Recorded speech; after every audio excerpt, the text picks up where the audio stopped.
And that's the part of your brain, that's the part of Olivia's brain that is not developed yet. And so when she doesn't get her preferred snack or toy, she will melt down as if it is a life or death situation because her brain does not have an ability to tell her that it is not a life or death situation. This is why toddlers can become supremely emotional about absolutely nothing. It's a brand new day. Wake up every morning and say, it's a brand new day. Take a good day, make it great, okay?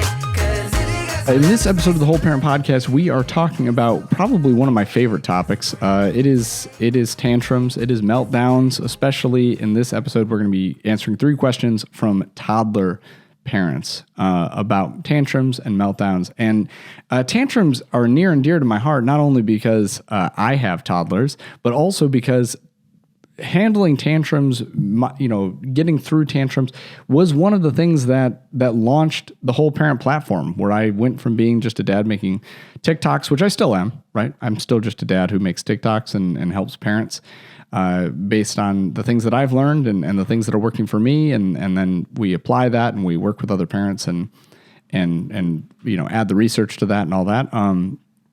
But I went from being a dad who posted about research and child development and evidence-based parenting to really being the whole parent, being the person who I am today.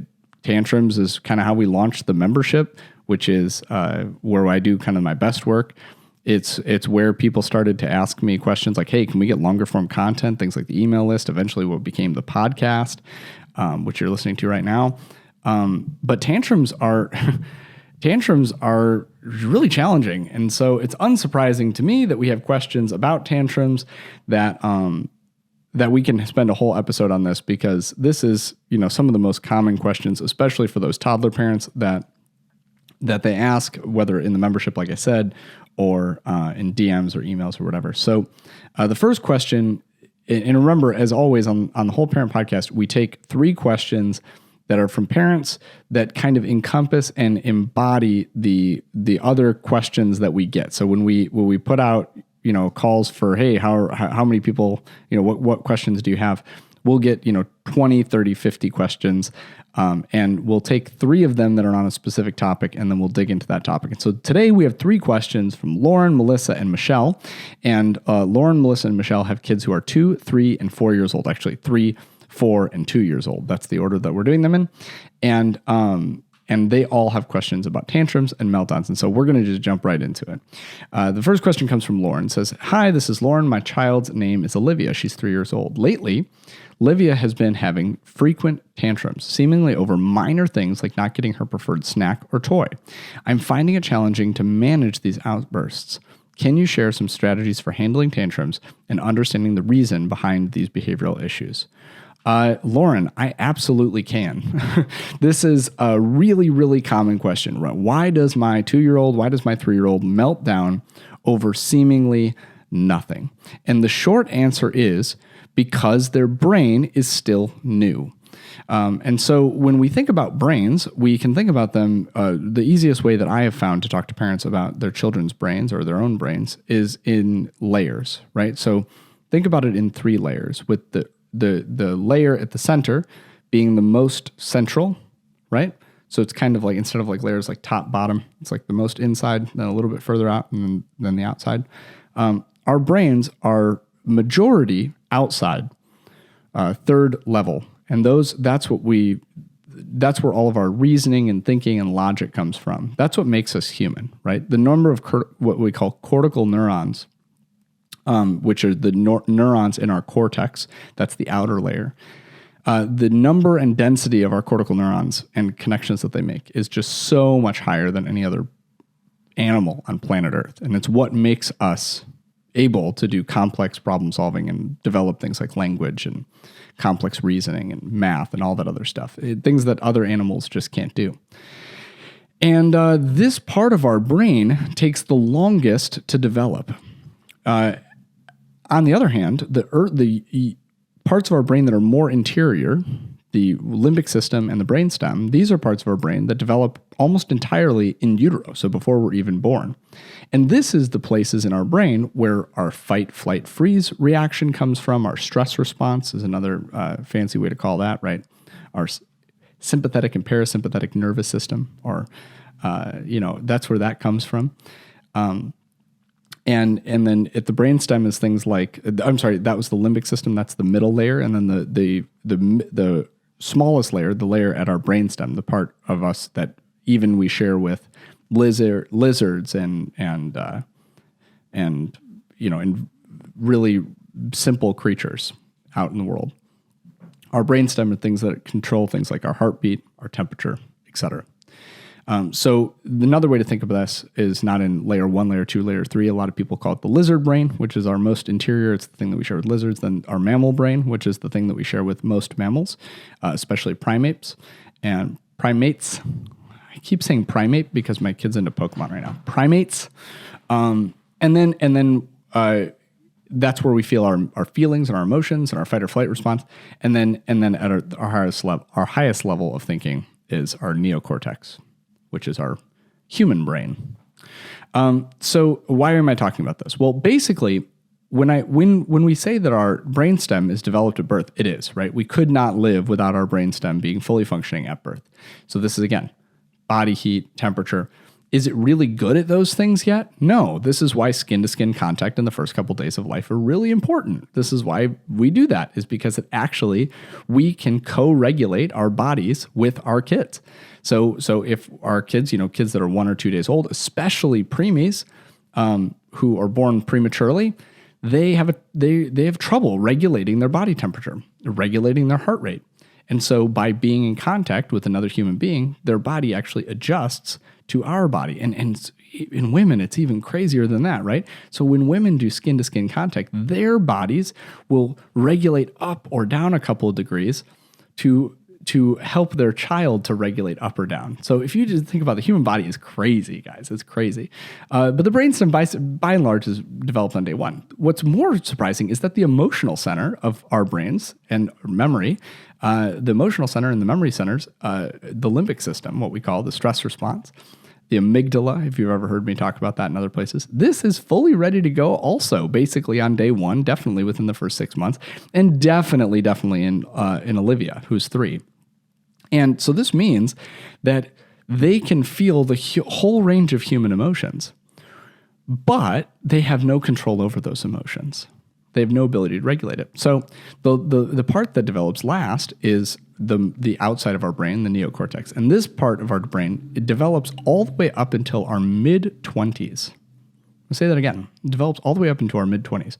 So Olivia has a very underdeveloped neocortex and especially an underdeveloped prefrontal cortex. And you've probably heard that term before. It's the part of your brain that's, responsible for your personality and things like that. It makes you unique.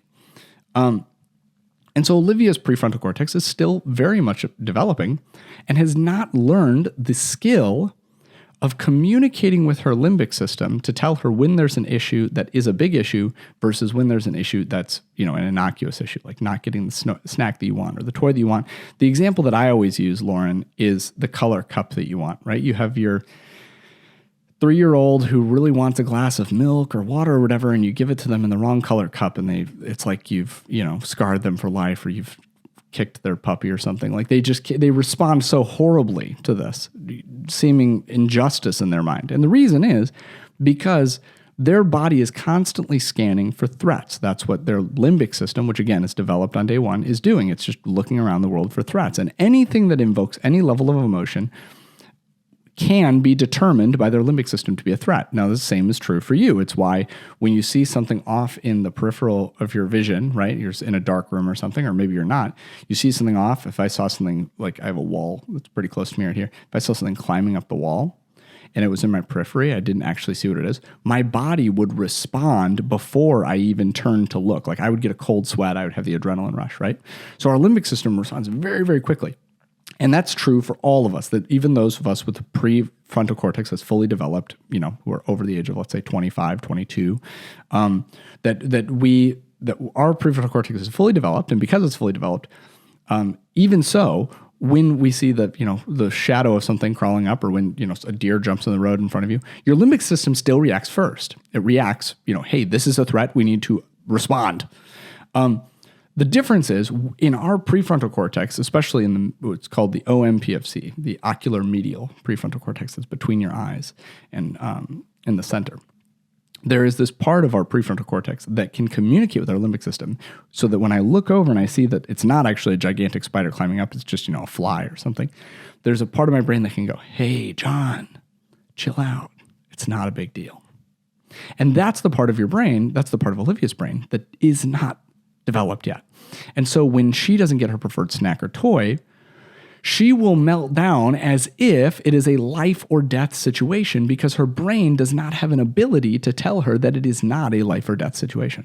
This is why toddlers can become supremely emotional about absolutely nothing, because the part of their brain that tells them, hey, this is not a big deal, is not yet developed yet. And so what do we need to do in this case, right?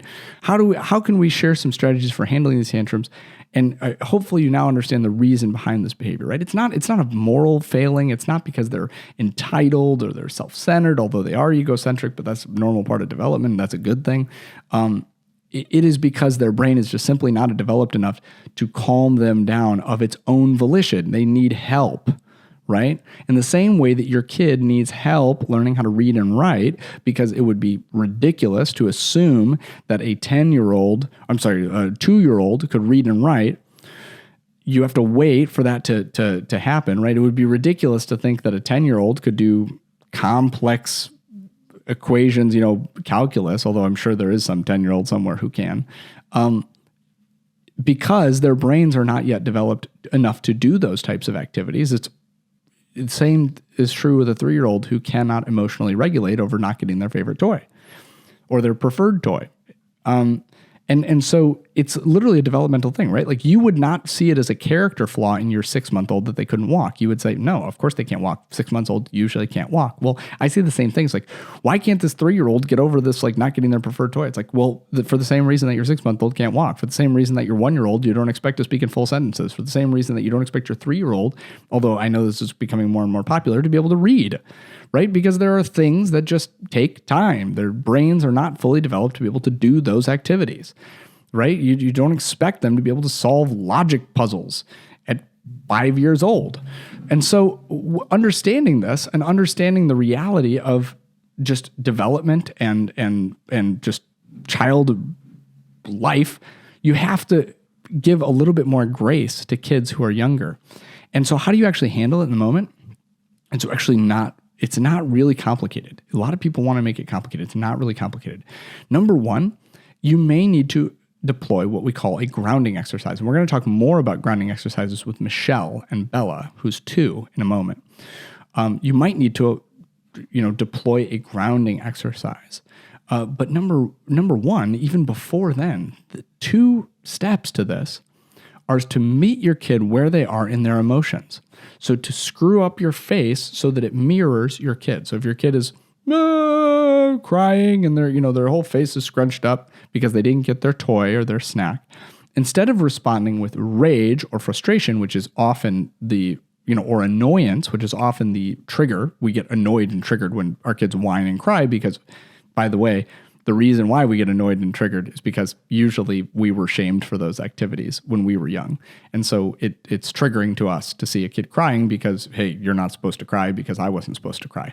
A lot of people don't understand why they feel such a visceral rejection of their kid crying or their kid whining. They're like, I don't know why this is so bothersome to me. Well, because your parents were bothered and they made you feel like they were bothered. They made you feel like they were disappointed. They made you feel like you should be ashamed of yourself for crying over the color of your cup. So our initial response often is to, respond, or is to react rather than respond. But actually, if you can hold that in and instead match their energy, like, oh, I'm so sorry that you didn't get your color cup, that you didn't get the yellow cup. My son's obsessed with yellow, so that's why I'm using. He's 3 too. He's obsessed with yellow things. Oh, your yellow shirt's in the laundry. I'm so sorry. Oh, you didn't get that toy that you really wanted. I'm so sorry. Once you match their energy, their body will start to respond and see you as a trusted figure. And here's the thing. You're not lying to your kid. you are sad. I hope you are sad that they're having a hard time. It's not fun to have a hard time. You don't like it when you're having a hard time. You don't like it when you're triggered and emotional. They don't either. They're not enjoying throwing a tantrum, right? This is a huge parenting myth from the 90s. Your kid doesn't want to be dysregulated.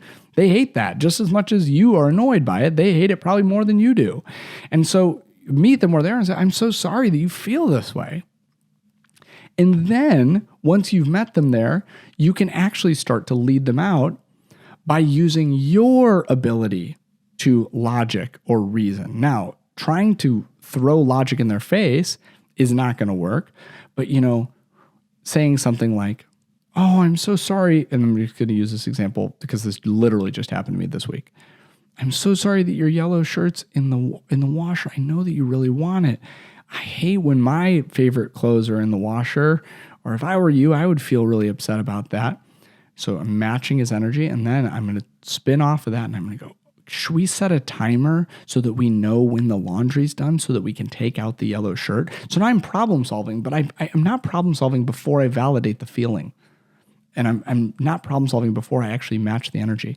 And this is because if you try and bypass that stage of matching their energy, then they actually reject the solution. Because what they really want to know is whether they're heard, seen, and valued in that moment, right? Do you, as my adult who can solve this problem for me, understand that I'm upset? If you immediately jump to solutions orientation, which is how many of us want to solve problems, right? Like, don't wallow in self-pity, just solve the problem. Especially in the Western world, that's kind of how we think. If you immediately jump to solutions, they're going to double down. They're going to throw a bigger tantrum. They're going to have a bigger meltdown because now they think they're not understanding me. My parents are not understanding me. They don't get it. Because they don't get it, I don't know. I don't think this is a safe person to be around. And so we're going to go into them. We're going to screw up our face. I'm so sorry. I'm so sorry that this happened to you. Even if it's not a big deal, right? We're going to match their energy. We're not going to bring to them like, oh, this doesn't matter. That's a good way to send them deeper into their pit of spiraling despair. Oh, I'm so sorry. And then immediately, once they feel seen and heard and valued, once you start getting then you can provide the solution, right? And so now I want to go to Michelle, whose child's name is Bella, because I think that she asks a really good question next. I was going to ask her Michelle's question third, but I think it's a good segue here. So let's go to Michelle. So Michelle says, hi, this is Michelle. And this is what happens, by the way, if the validating doesn't work. My child's name is Bella, and she's 2. Ooh, tough. With a 2-year-old throwing a meltdown, not a lot of communication, not a lot of verbalization skills. Some of the 2-year-olds have almost no verbalization. They're in speech therapy, and that becomes incredibly difficult. I don't know if that's Bella, but I'm just speaking from experience. That's really tough. Bella often has these big tantrums, and she cries and screams when things don't go the way she wanted. Could be as simple as a different snack or a different toy not being available. We're still getting into that limbic system. It's driving the ship, right? It's taken over. She doesn't have a prefrontal cortex to pull it into check yet. Okay. I'm having a tough time managing these outbursts, and I would appreciate some guidance on how to handle these intense interactions and help her express her frustrations more effectively. Okay. So Michelle, everything that I just said to Lauren, this is why it's happening. Your child's not broken. You're not a bad parent. Some kids have bigger meltdowns than other kids. Some kids, it takes longer for them to build the emotional skills, but your kids are 2 and 3. Well, not your kids, but between Lauren and you have Bella and Olivia who are 2 and 3 years old. That nobody has really developed a prefrontal cortex yet. If we're having these huge meltdowns at 7, then we can talk about other collaborative approaches to parenting that can start to fill in those skill deficits. But at 2 and 3, this isn't a skill deficit. This is just developmental. The key is, if the validation doesn't work, we have to come up with some grounding exercises that can help our kids to regulate, to be able to hear us. And so I'm going to give you 3 different grounding exercises. And the first one is super, super easy. You're going to help your kid to breathe effectively, because when we breathe, so this is kind of some more neuroscience here, but when we breathe effectively, the part of our brain that is that is driving our anxiety can be actually calmed down by the type of breathing we do. We stimulate what's called the vagus nerve, which is a gigantic nerve that runs basically from our brain down. And because in breathing in specific ways can actually activate this nerve. It's a neurotransmitter. It can activate this nerve. And in that process of stimulating that nerve, our body can communicate to itself, hey, it's time to calm down. So this is an example of our brainstem. Remember, we talked about the 3 levels of the brain. Our brainstem actually interacting with our limbic system to calm us down. And so here's how we're going to breathe. We're going to breathe slowly in through our nose and out through our mouth like we're blowing out a candle. That's the first way that you can breathe. The second way that you can breathe is what I call a big sigh. And a big sigh is when you breathe out all of your air, not like through a candle all at once, but you breathe out longer than you've been breathing in. So this is another way to stimulate your vagus nerve. So you and by the way, many adults do this all the time, right? What happens when you're having like a really hard day at work? You go, why? Because it actually, your body knows that that'll help you to re-regulate. It's a technique. And so when their brain is in a fight or flight response because they didn't get the color cup they wanted, or they didn't get the snack or toy that they wanted wasn't available, whatever, the yellow shirt's in the washer, if that's mine. What happens is they're in fight or flight, and breathing in these 2 ways actually tells their body we're not in a life or death situation. You can't communicate to a 2-year-old you're not in a life death situation. They don't understand it. Their body is just reacting as if it is. But you can convince them to take actions, physical actions, activating their brainstem to then like, hey, look, if you were being chased by a tiger, you couldn't breathe like this. And so because you're able to breathe like this, this is not a life or death situation. Now, here's the key with these for both, again, Lauren and Michelle and anybody else listening. You don't want to tell your kid to breathe because now you're trying to communicate with their verbal processing, and verbal processing in a 2 or 3-year-old is not very developed. So you're saying, breathe, breathe, breathe this way, breathe that way. Their language centers are not there to be able to even internalize what you're saying. In fact, even if they were a 13-year-old or a 33-year-old, oftentimes if you're dysregulated enough, language does not work, right? When it's just, you can tell somebody to do something and they can't do it. So instead, you're going to approach a part of their body which is unconscious or subconscious.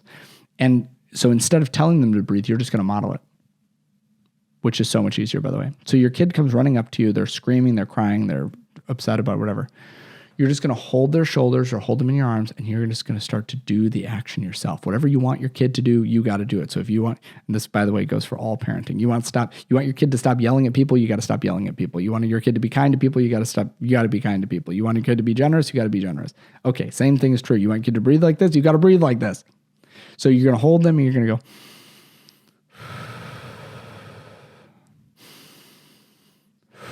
or the sigh.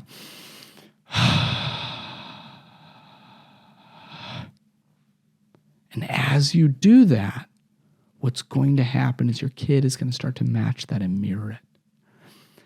That is the most effective form of grounding above all others. I'm going to give you 2 more examples really, really quickly. Number 2, you can sing a song the wrong way. So you can say, the wheels on the bus go swish, swish, swish. Wait, what? So now you're actually getting, the singing is not quite the same as verbal processing because it connects with the limbic system and the neocortex at the same time. Music is magical, y'all. It does weird things to our brain. So when you sing a song, but you replace the wrong lyrics, you actually can snap their verbal processing back online because they're internalizing the song and they know where the song is going and they're just kind of internalizing it. And then you snap the song, you snap the wrong lyric in, right? I like this book by Sandra Boynton, Moo Ba La La La. 3 little pigs say la la la. No, pigs don't say la la la. Pigs go oink all day and night, right? That book is all about this phenomenon, right? There's an expected result and then you change it. And what that does in the brain is it actually, basically, when they're melting down, their whole neocortex, the part of their brain that makes them a human, is like kind of going dark, right? Because all of their blood flow and energy is focused on the part that's trying to keep them alive, their limbic system, their fight or flight response. But on the other hand, when you connect to their singing and singing the wrong thing, what eventually happens is that they hear that, their verbal processing comes back online, and they snap out of it. The last thing that you can do, and this is a really, really easy one, is you can just start talking to them, but in a way of, again, kind of saying the wrong thing, but trying to get their executive functions back online. This works better with kids who are like 4, 5, 6, but it can work even with a 3-year-old who's a little bit more advanced verbally. So you can say, I'm touching my ear, or I'm touching my nose, or hey, can you touch my eyelids? Anything that can kind of get them active and moving and interacting with you can be really, really helpful. Another way to do this, by the way, is to say, hey, can we find a bunch of colors around the room? This is another way to get their executive functions back online. Again, through kids that are older, but my 3-year-old's melting down in Home Depot the other day. We just went around and we found all of the colors in the rainbow. We went around and we found something that was purple. We found something that was yellow. We found something that was red. We just walked around and did that. And in that process of doing those things, we actually gained a sense of calm and strategy. So before we move on to the next question, I just want to hit that really, really hard. 3-year-olds and 2-year-olds, this is developmentally normal. Even 4, 5, 6, 7-year-olds, this is developmentally normal. They're going to gain more control over those emotions as their prefrontal cortex develops. But the key is going to be to understand what's going on, to validate their experience, to match their energy with your face, to match their energy with your tone, to meet them in their emotions and lead them out, not the other way around, not trying to drag them out of their emotions. And if you need to get them out of their emotions, if you need to pull the ripcord, to use some sort of grounding exercise, whether modeling the right breathing techniques for them is really, really helpful, or doing a color wheel or something else like that, even doing the song, which I think is oftentimes the most helpful. So let's get to the next question. But actually, before we move on to that next question, I wanted to just jump in really quickly and tell you about another opportunity that you have to connect with Whole Parent, another opportunity that you have to gain invaluable information about parenting, and that is the Whole Parent email list. If you are not on the email list yet, what are you doing? You're totally missing out on all of the amazing content that we put out every single week there on Thursdays. It's a weekly email. You'll get links to everything related to Whole Parent. So when the book comes out, you'll be the first ones to know. You'll probably have some sort of discount code for that if I can finagle that with the publisher. It's the place where I talk about things like the membership. I talk about this podcast. And I just generally give my thoughts on parenting in long form email once a week. I don't blow up your inbox. I'm not going to spam you with a bunch of sales and stuff like that. That's just not the way that I do it. But it is a really, really amazing way to connect, to learn how you can connect even deeper, and to be aware of upcoming things that I might be doing. So if you're not on the Whole Parent email list yet, I'm going to link that in the show notes right here. And you can just go down to the description below and join there. All I need is your first name and your email. And you'll get a couple of our kind of greatest hits emails in the first couple days. And then whenever you're listening to this, if it's, before I email out today on Thursday, or if it's, next Thursday, you will be in the email list so that you can get that amazing content. So join the Whole Parent email list. You want to be a part of this. You want to get these emails. All the stuff we're talking about here and in the podcast all goes out there first. So yeah, go ahead and do that. All right. So question number 3, Melissa says, my child's name is Emma, age 4. Emma is frequently having meltdowns, especially during transitions when her routine is disrupted. It's especially challenging for both of us.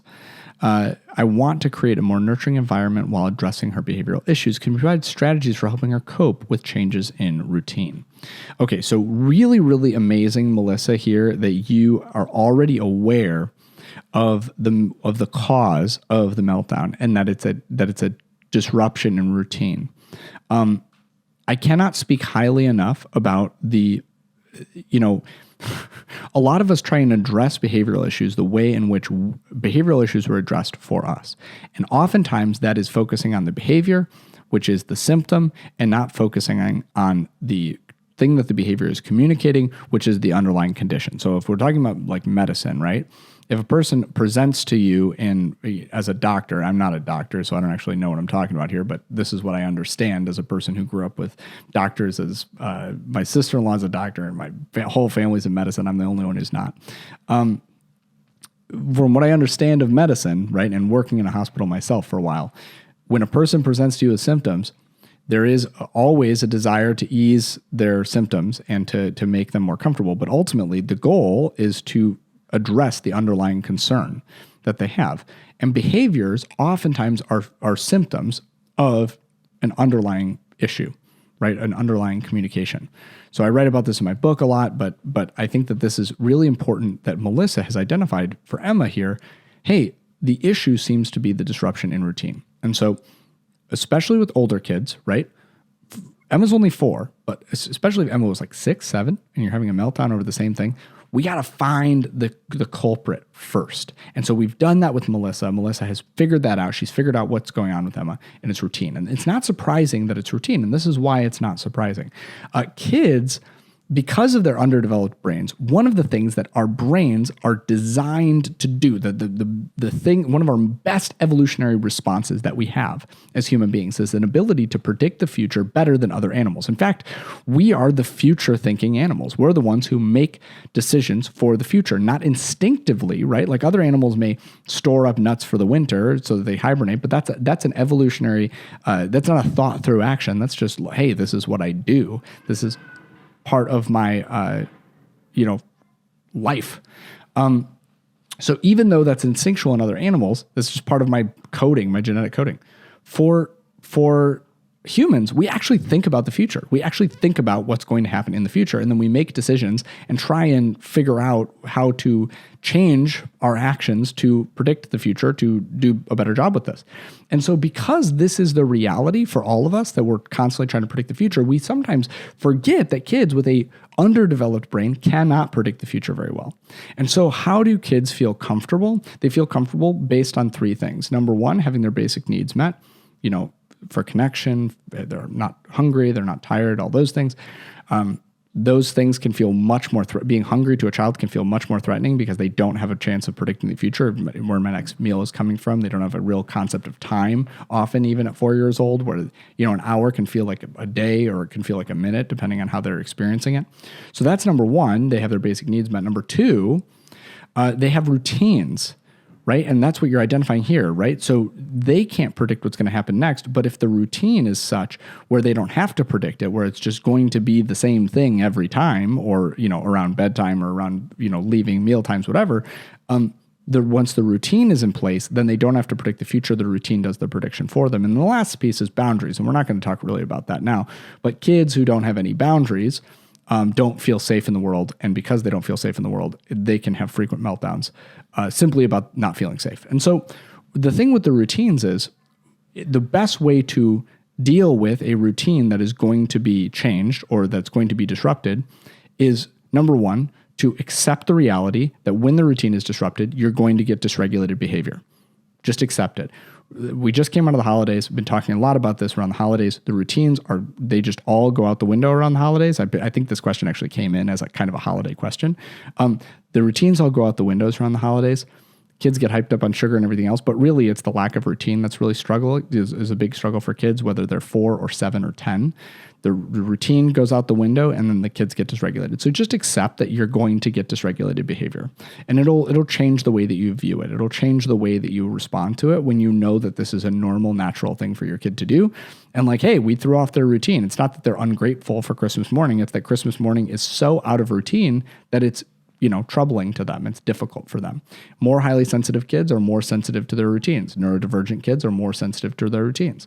So, I'm not saying Emma is any of those things, but if she is, she's going to have an even harder time with the routine. So accepting, and what I call embracing the suck, right? It's going to suck. When you get out of routine, it sucks, right? When I get out of routine with my kids for bedtime, sometimes it takes an hour to put them to bed. That sucks. But I have to appreciate that that's just what it is going to be. That is just life. Sometimes we have to embrace the suck of parenting. It's the most wonderful thing you can do. It's also the hardest thing you can do. And so that's number 1, to embrace it. And then number 2, and this is really, really important, it's to preempt the routine being pulled out by actually talking with your kid about how that routine is going to be changed. You can do some future casting, especially with kids who are older, but even Emma at 4 years old, you can say, hey, look, this routine is going to be changed. And I'm going to warn you that it's going to be changed. And then it will not feel as dysregulating when it gets changed. So warning your kids, making a plan for the day, especially when the routine is going to go out the window, when you know there's going to be a problem with the routine, warning them about that ahead of time, talking to them about it. Again, you don't have to be super anxious about it. I talk about this a lot with other pieces, but your anxiety that you bring to your kid is going to be mirrored in them. So don't be anxious about it, but just be honest. Hey, look, this is the reality. This is what it's going to be.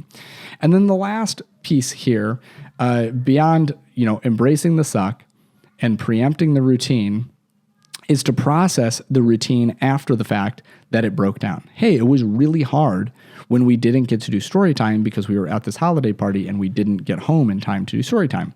Or it was really hard that we did a different breakfast routine this day because of that. And so, doing the pre-work ahead of time with yourself, embracing the suck, doing the pre-work immediately before of warning them about how the routine's going to change, that can mitigate a ton of tantrums and meltdowns. But then even after the tantrum and meltdown, to talk about it.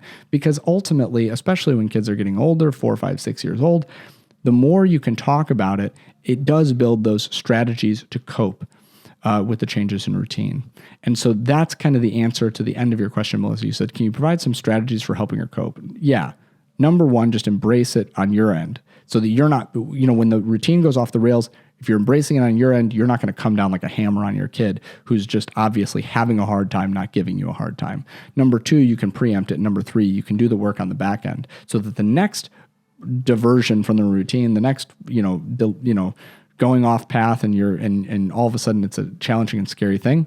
The next time that happens, you're not going to have the same emotional meltdown. You may have the same emotional meltdown, but the more time you process it, the more times they're going to learn, hey, you know what? This is not the end of the world for me. And so I hope that those things, and also while the meltdown's happening, Melissa, everything I said to Michelle and everything that I said to Lauren do, right? While the meltdown's happening, use those grounding techniques, understand the neuroanatomy of why this is happening at 4 years old. And hey, this is a temporary thing. And at 8 years old, hopefully this won't be happening anymore, especially if we do these things and we develop the coping strategies. But I think ultimately with those three responses to Lauren, Michelle, and then Melissa, I think all of the parents listening to this, especially parents with toddlers, but even parents of young grade schoolers, you guys will be way more equipped to handle the meltdowns and the tantrums, whether they're around routines or unmet needs or just, neurobiological, that just, it's that phase of life. And sometimes a yellow shirt sends them over the edge. I hope this episode has served you well and you feel way more equipped to handle tantrums. Hey, if you loved this episode of the Whole Parent Podcast, if you felt like this episode helped you to parent better, to handle tantrums with more patience, to understand your child better so that you can just approach them with more confidence, please, please, please share this episode with somebody in your circle, whether that is a parent of a toddler, maybe a parent who their child hasn't even been born yet, a person who's just thinking about having kids, or even parents of older kids who have tantrums, right? I know kids who are 15 years old who still have tantrums who could probably benefit from a lot that I've said in this podcast. So share this with a parent in your life, share it with two parents in your life. And on top of that, in addition to that, it's not an and or it's not an either or, it's an and. Go ahead and review this episode on whatever podcast platform you're listening to it on, whether that's Spotify or Apple Podcasts or anywhere else. Go ahead and review it, write a review. Let me know what you think. I read every single review that we get on this podcast. I take it very seriously. I want to know, did you like it? What would you like to see more of? All of that amazing stuff. And also rate it, it's super helpful. These podcast platforms rely on the ratings of listeners. And so the more ratings that we can get, the more positive comments and reviews that we can get, the more these platforms will push out this message to a wider audience. And that is how we can change the world. One kid at a time, one parent at a time. So review this, rate this, share it with someone you know. Thank you so much, and I'll see you next week.